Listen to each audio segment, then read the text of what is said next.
Welcome back, guys. Today we're making cheesecake flan. Not the way you typically see it. It's going to be a little bit different. It's the way that my wife likes it.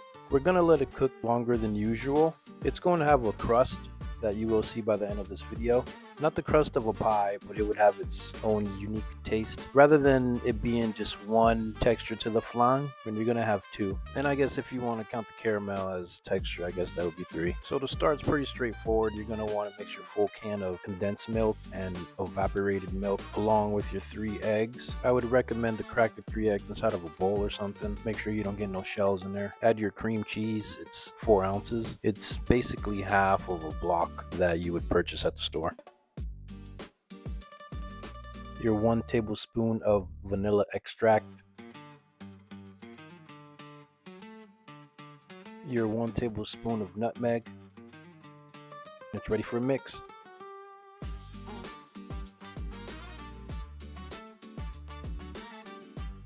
You don't have to mix it for too long, about maybe a minute or two.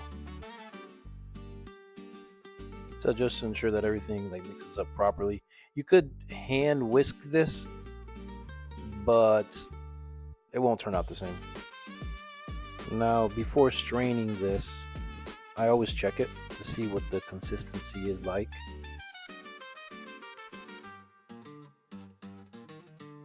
If it's like that, then you're good to go.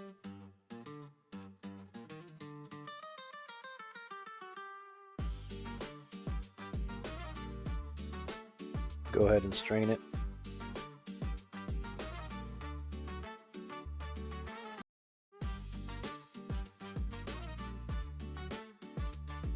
This is probably, I would say, the difficult part of this is making the caramel. You're going to want to get your pan, put it on high heat.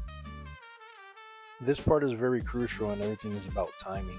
It cooks very fast once it starts to caramelize. Add a teaspoon of water and reduce the heat.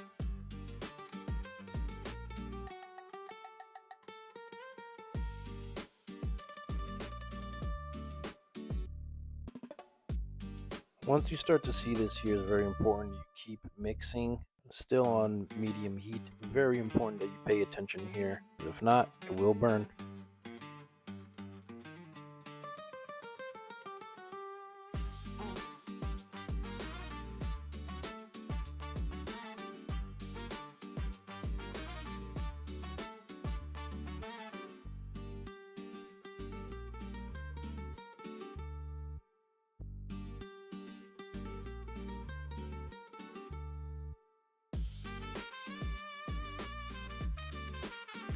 Once it gets to this point, you would want to shut your heat off.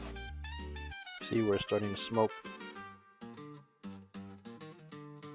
Now, you're going to want to move fast here, because if you let this caramel sit, it will harden, turn into like a candy. So what I did here is I got 5 little containers. I'm pouring the caramel in there. We're going to be putting this in a different container filled with water right before it goes into the oven. Preheat your oven to 350. Pour your flan mixture.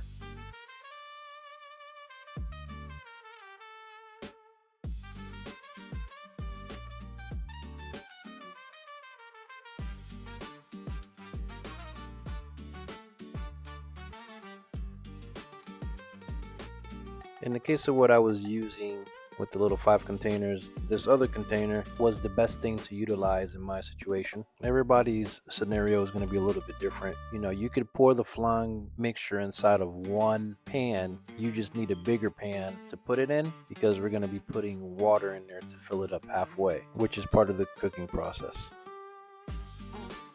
So when you pour the water in, just be careful not to put it in the flan. With typical flan, most people cover it up. We're not going to be doing that for this recipe. Your oven should be ready to go, so carefully put the pan in. At the 1 hour mark, I did a check.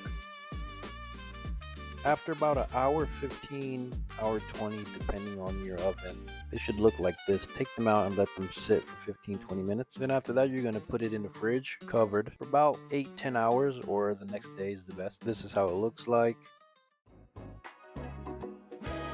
And you're about to see that crust. delicious. Thank you for watching, guys. Hope you enjoyed this video. Subscribe, and I'll see you next time.